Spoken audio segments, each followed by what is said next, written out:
Hey guys, and welcome back to Okami. We may be a sun god, but unfortunately we can't seem to break through boulders right now, and the only one who can seems to be soused out of his arse, and yeah, solely undertrained right now, so I'm guessing we've got to retrain Susanoo here, Richie. Yeah, we're definitely going to have to do something about that, because he's just absolutely useless. So, he says he's not going to train until tomorrow, but I feel there's a way we might be able to deal with him. So, here we have the sake brewer, Kushi, and you may have heard that, Susanoo was kind of talking about Kushi in his sleep. Yes, I remember that vividly, Richie. Yes, well, if we speak to Kushi a bit, then we might actually be able to get a little something that'll get Susanoo up out of his funk. Ah, sake, nice. Yep, indeed. The drunkard is going to get even more drunk.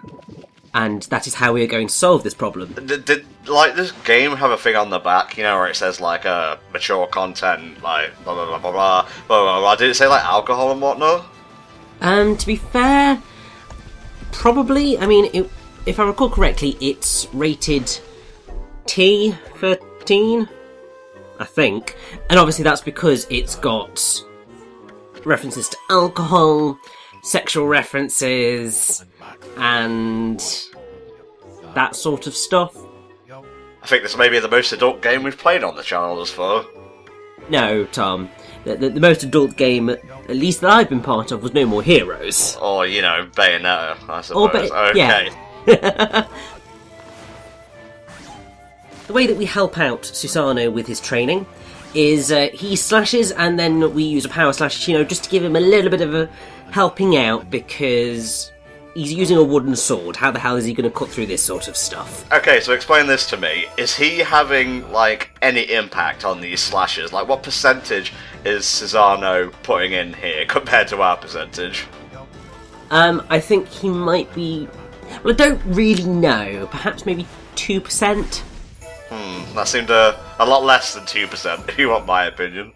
Yeah, we're basically doing all the heavy lifting, and to be fair, that's basically Army's lot in life.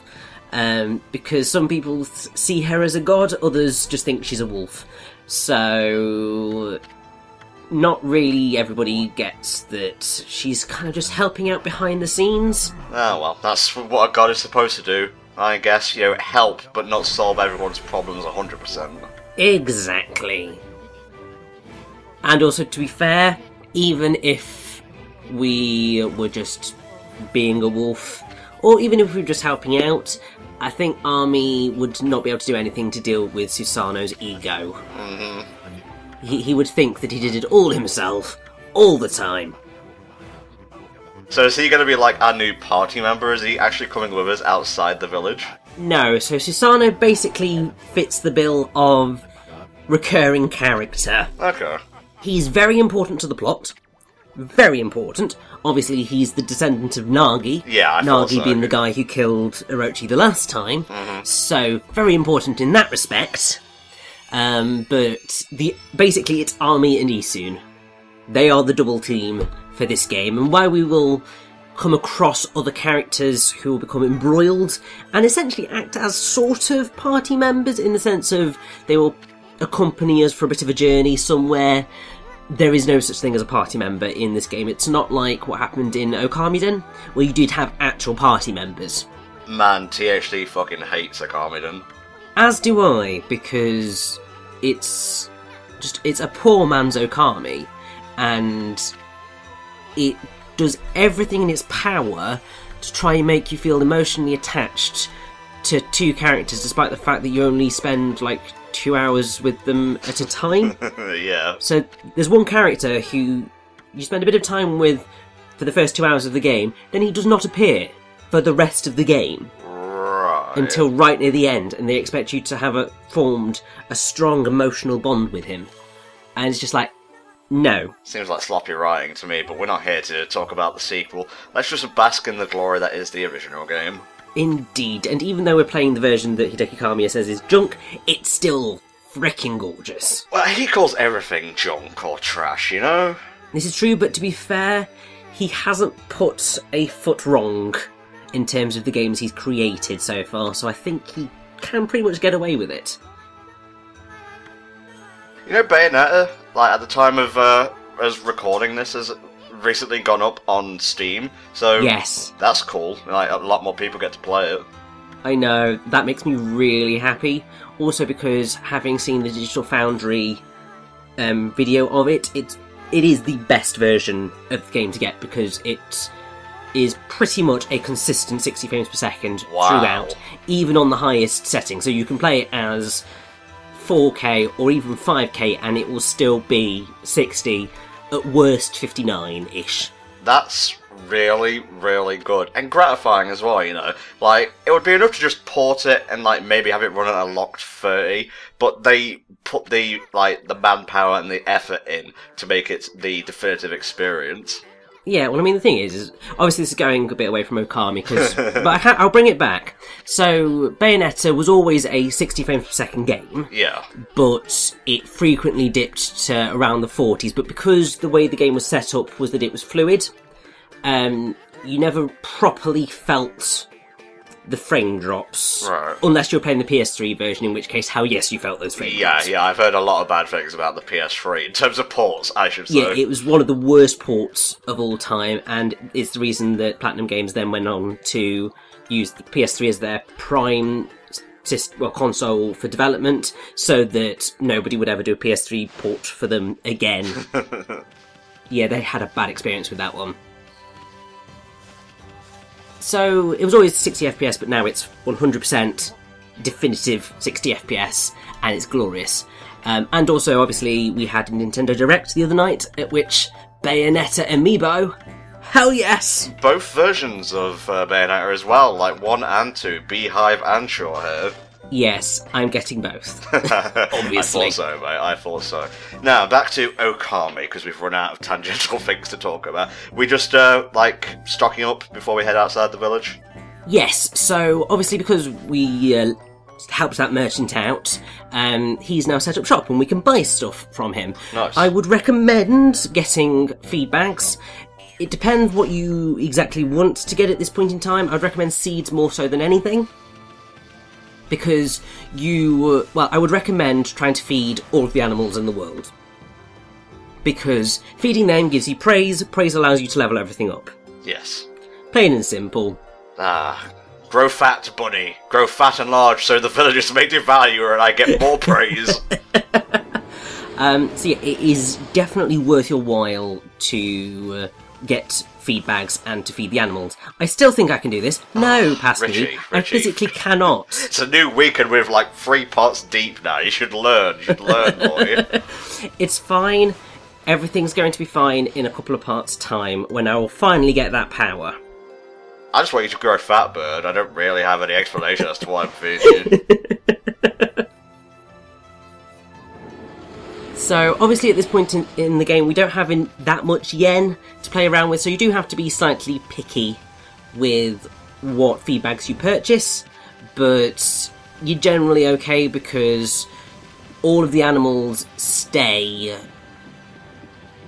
around, bar, I think there is one dog that is missable in the entire game. Oh, that sucks, mate. I hate timed animals. I think that's the worst kind of timed thing. Now, what I'm doing here is I'm trying to locate a treasure chest that is hidden under the water, and you can just see it there. Like, I think there was it, because obviously I was following a guide to make sure that I just got everything, and I was all okay. I know what I'm doing, but I just want to make sure that I've collected everything that I can do. Mm-hmm. Because obviously I wanted this to be a 100% run through of the game, and that also means trying to pick up all of the chests. Gotcha. As much as possible. I'm sure there's like 1 or 2 chests in the game that I will end up missing, probably in the last proper dungeon. Mm-hmm. But at that point, I've got everything, so there's no bother. Talk to me about the Zodiac statues, mate. I noticed we got the rabbit one back there, which in Jaggy Chad Adventures parlance is the super speed power. Yes. Well, basically they're just treasures, so these serve actually very little purpose other than being items that you can sell and get lots and lots of yen for. That's cool. So they're just kind of fun things that you can see little cultural references in, obviously to like the Zodiac or whatever, and if we end up doing the extras that I've done, we'll see how Tom feels about doing them, because they are quite long and there's a lot of text involved, but we have done worse. I did say I was in this for the long run, so me and you until the very end, mate. Okie dokie, that is fine by me. So in the extras, I'm pretty sure you will see the descriptions of all of the items in the game. Now I'm doubting. Now I'm second guessing. What is your Chinese zodiac symbol, mate? 'Cause I was born in 88 and that makes me a dragon. So I am technically a rooster.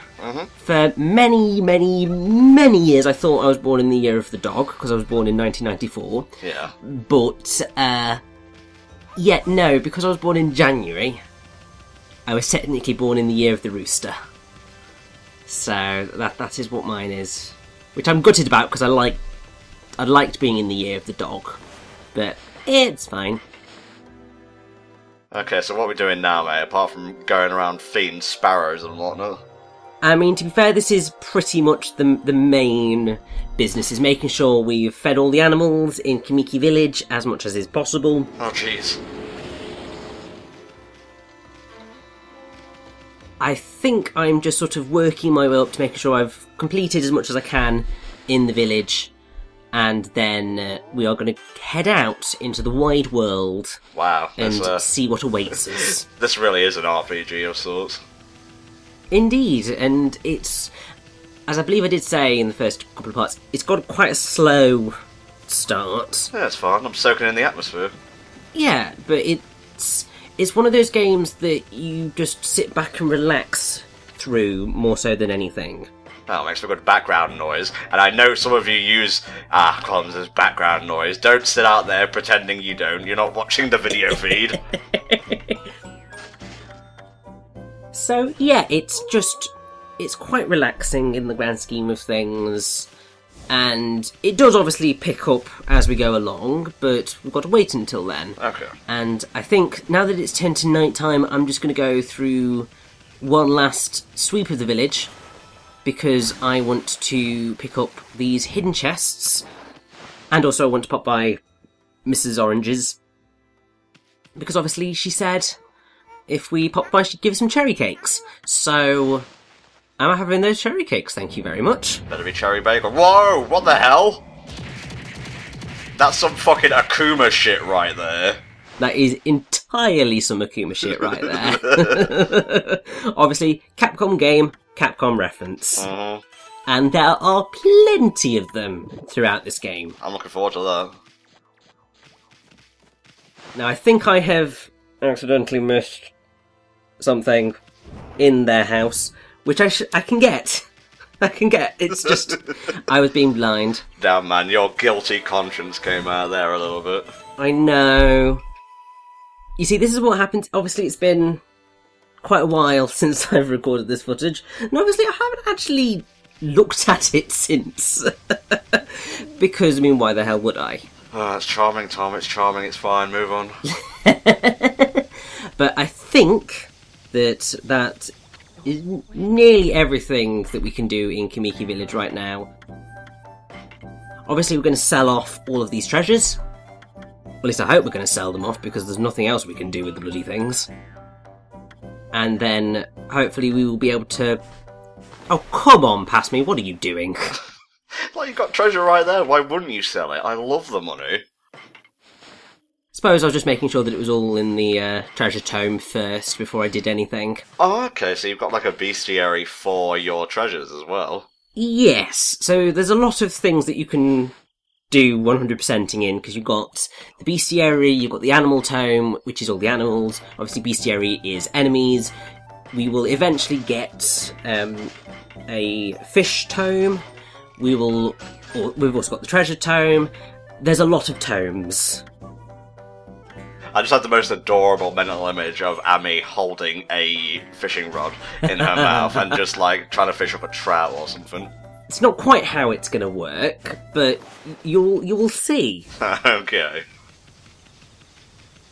So I think we still have potentially a few more animals, or I'm just saving, because obviously, obsessive saver. Why not?